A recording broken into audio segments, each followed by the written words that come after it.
What is up, everybody? Welcome back to Next Gen Geek. I'm your host, Darius, and we have a lot to discuss. And one of those things, it is time for Kang. Kang has officially entered the MCU with his debut in Ant-Man and the Wasp Quantumania. And I got the chance to see it opening night on Thursday in IMAX to give you guys my honest thoughts about this movie. So without further ado, let's dive right into it. So, Ant-Man and the Wasp Quantumania. This one was it's a tough one to swallow, fellas. It really is. And the reason why I say this is because going in, I was actually really excited about this movie. I really like Jonathan Majors as an actor. I love Kang the Conqueror from the comics. I like the idea of Kang when it came to time and manipulation of time and time travel. So I was really excited for this movie.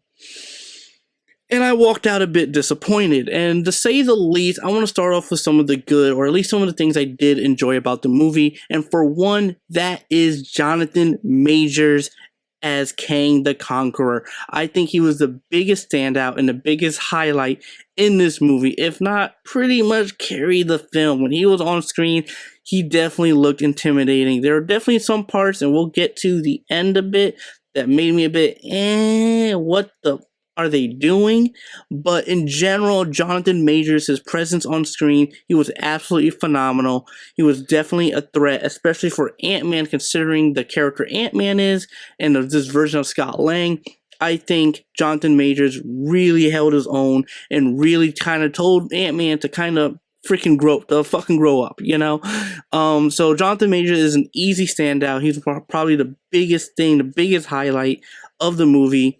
Michelle Pfeiffer was absolutely great, actually. I think they gave her a lot more because she had a lot to do with the quantum realm and her history with the quantum realm. And we get to see what that history was throughout the film, which to a certain degree I was enjoying, but then it lagged a bit, I believe, in the middle for me, mostly because there's certain jokes that they really wanted to hit home and hit hard that I was just like, all right, we get it, we can move on.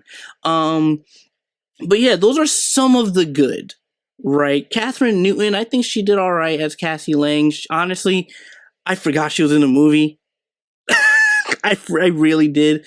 Her character, I think it felt like they wanted to do a lot with her character, but at the same time, they're doing a bit much, and especially considering that this movie is supposed to set up the next phase, this new phase of the MCU, Phase 5, and when we get to Avengers Kang Dynasty, I can understand why there are certain elements in the film when it comes to certain character moments and certain character arcs felt very held back. But in general, I did enjoy the movie. I had fun to a certain extent. Coming off of Thor: Love and Thunder, which I don't believe I did my review, but to sum up, I really did not like that movie. I absolutely hated Thor: Love and Thunder. And I think a lot of people, or at least some other people, might agree as to why. If you want to know my thoughts about Thor: Love and Thunder, let me know in the comments down below. But right now, it's all Ant-Man time. But overall, I had fun with the movie, but at the same time, I was heavily disappointed in some of the decisions they were making with certain characters. And one of those characters, we're gonna get to him. We're gonna get to him. Is MODOK. Well, I just said we're going to get to him, and we got to him. MODOK was an interesting one, none to say the least, without spoiling. You've seen him before. What they did with MODOK is interesting. It's funny, but then it gets old, and it kind of gets annoying, especially towards the end.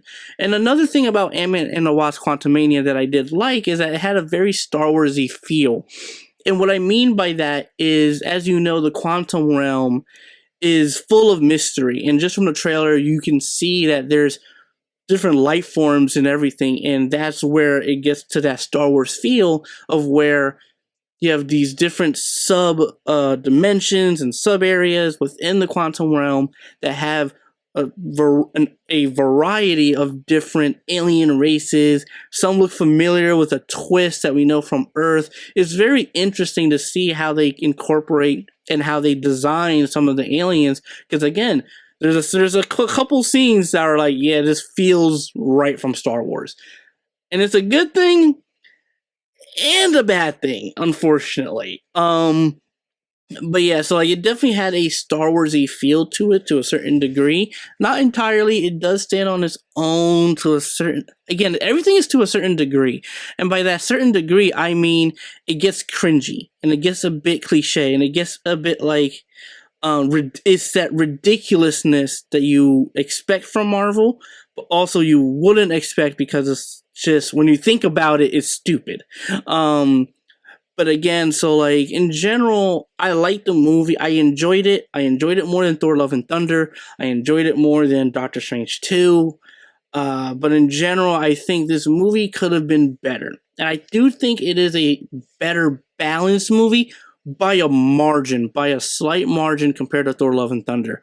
And I do appreciate that. I do appreciate that it did try to be a bit more serious in its actual serious moments, and they actually let that breathe instead of forcing a joke every now and then, even when it's a serious moment. So I do appreciate that. But again, in general, I think this movie just could have been handled better. I think the character arcs felt very unearned and not a complete. It's not. Still doesn't feel complete. This is the one Ant-Man movie that I will say didn't really feel like an Ant-Man movie. And I think Ant-Man 1 is really the best in the trilogy at the moment. Obviously, we have to see if there is going to be an Ant-Man 4. I mean, considering we're getting a new Captain America, we had a new Thor movie. We'll see how this movie plays out amongst people in the box office to see if it is going to get a fourth one. But in general, I was not too fond of this movie. I think they could have done a lot better when it comes to some of the characters, when it comes to the comedy, when it comes to the silliness. And I get maybe that's what they were aiming for, but it wasn't clicking for me at least. I think it is definitely, it's just, it felt like one of my friends said it the best. It feels like a puzzle, but they can't really connect the puzzle pieces together completely. So it's like they shipped us an incomplete puzzle. You know how it should go, but it's not letting you. And one of the other things about the movie is I wasn't too fond of the ending, honestly. I think the ending missed an opportunity to really make Ant-Man and Scott Lang Ant-Man mature a lot better, and even probably do a more darker take on the character, or at least the character is a bit more serious in the end at the very least. I'm not too fond of the ending. I think that was a missed opportunity to really do something really interesting with the character. And again, this movie just had a lot of misses, some good hits, jokes landed to a certain degree, but in general, it just felt like an incomplete mess at the same time. And again, I enjoyed it. I did enjoy it. Just because I enjoyed something doesn't mean I think it's good. And I want to stress that. I did have a good time. I did laugh at a good chunk of the jokes. But in general, as an overall package and what they were doing, I wasn't too fond of it. I think introducing the multiverse this early in time travel is a big mistake. That's just my opinion.